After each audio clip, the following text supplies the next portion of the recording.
First, trip the fifth wheel to the closed position without a kingpin. To do this, take a large pry bar and push the bumper off the bumper seat. Take a large screwdriver, pull on the handle a small amount, and shove that screwdriver between the two locks.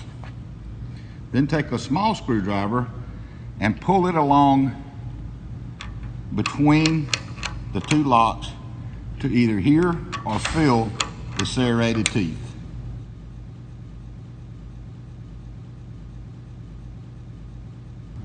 Now would be a good time to apply a light coating of grease to the locking components.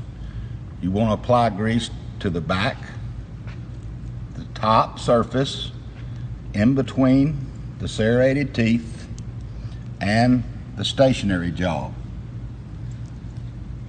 It is important to pull the screwdriver and pull in and out on the pull handle to distribute the grease.